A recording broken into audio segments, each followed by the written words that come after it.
Okay, so I love succulents, and even if they're fake, I love them. So here is 3 beautiful arrangements you can do with fake succulents.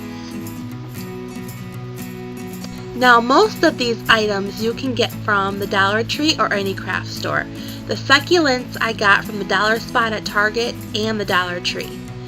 This little planter I got from Michael's for only $1. Now I'm going to start with this aqua colored blue. It is from Folk Art. It's outdoor paint, but you can really use any kind you really like. And I'm going to put a little bit of white with it because it's a little too dark. And I am not going to cover my planter really well because I'm going to cover it with another color over top. I have changed my mind several times through this whole entire process, so I decided that I wanted to put a copper over top. I just love the look of any metallics with a flat color, so this is what I've decided to do. So then it had to dry overnight. I put it on pretty thick. Then I took some sandpaper so I could rough it up a little bit, and then you could even see some of that blue underneath. I just really love how this looks.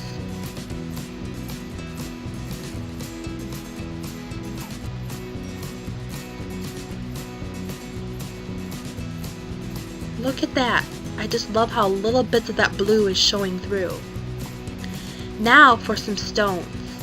The reason why I'm putting stones on the bottom is because this planter is going to be set on its side.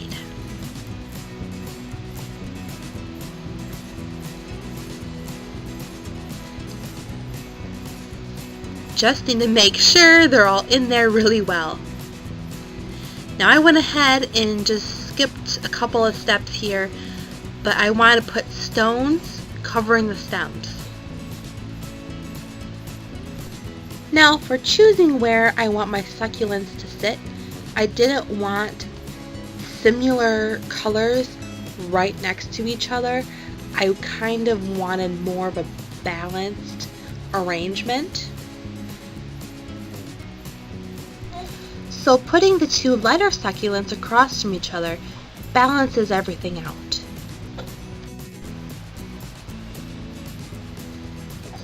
I got this one from the Dollar Tree. Yes, I'm not really fond of the brush strokes that are on it with silver, but this is the only one that worked well with everything else.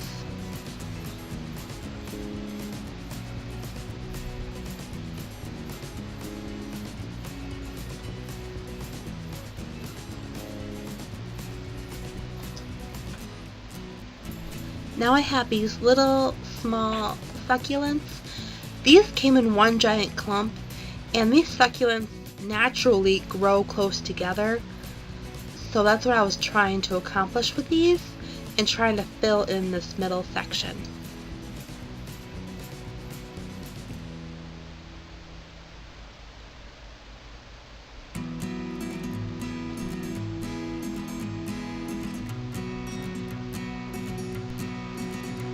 So this planter has plenty of contrast and looks great in my kitchen.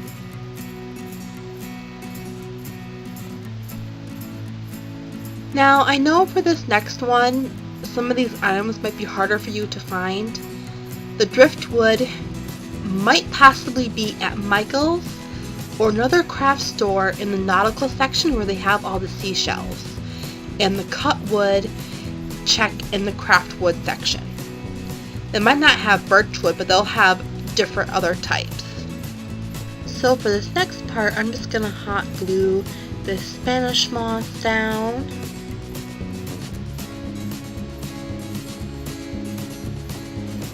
And then put more glue on these looser areas so everything stays together.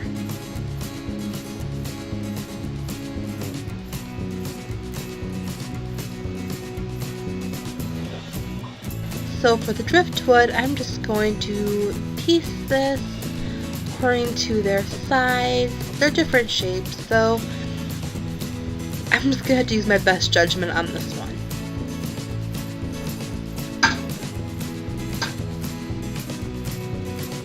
Now, I believe in my last video I did mention I design everything in threes. This is just aesthetically pleasing to the eye, even though these three succulents are completely different.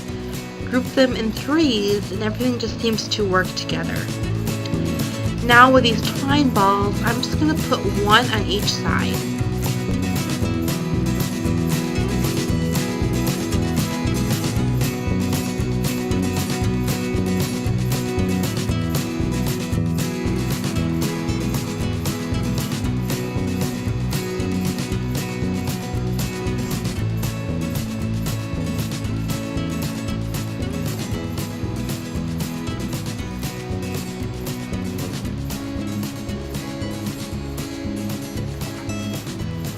Now for the very last part, I got this rope from the Dollar Tree and I'm going to put this along the bottom.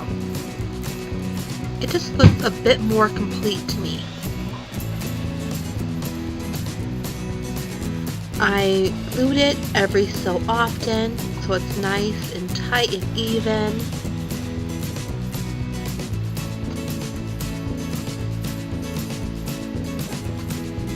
I think this one was pretty simple to do. I did enjoy it very much. Everything here is from the Dollar Tree except for the paint. But for the tower blocks, I meant to grab exactly the same ones and I didn't. So there we go. My plan is to use all the pieces, so I lay them out and figure out the best design. Once I figured it out, I get the glue and glue everything together and let it set.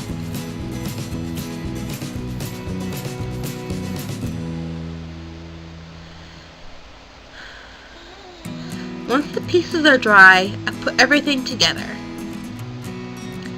And I also have these small pieces that I want to use for the handles, so I put those on there as well.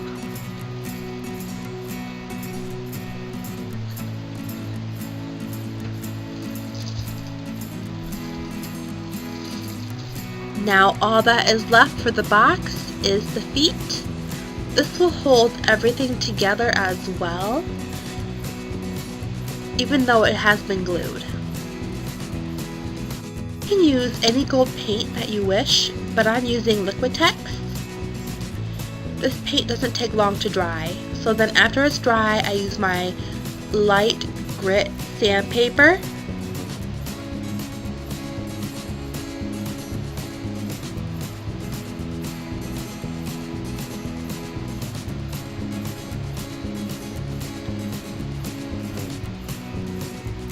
I did have quite a bit of the Spanish moss left, so I'm going to use this to fill the pots to keep the succulents a bit more stable, and I'm going to cut a little bit off the stems, so this helps as well, because it won't fit that great if you have such a long stem.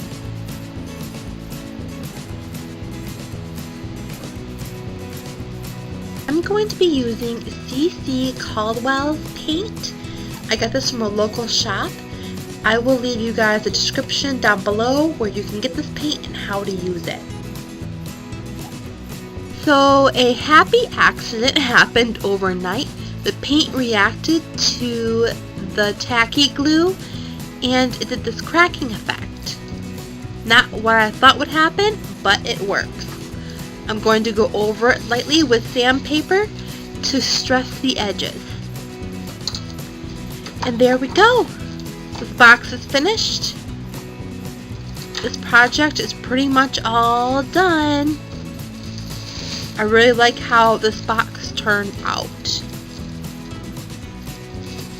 To complete my project, I used the rest of my little white stones, the willow balls, and wrapped raffia ribbon around the pot.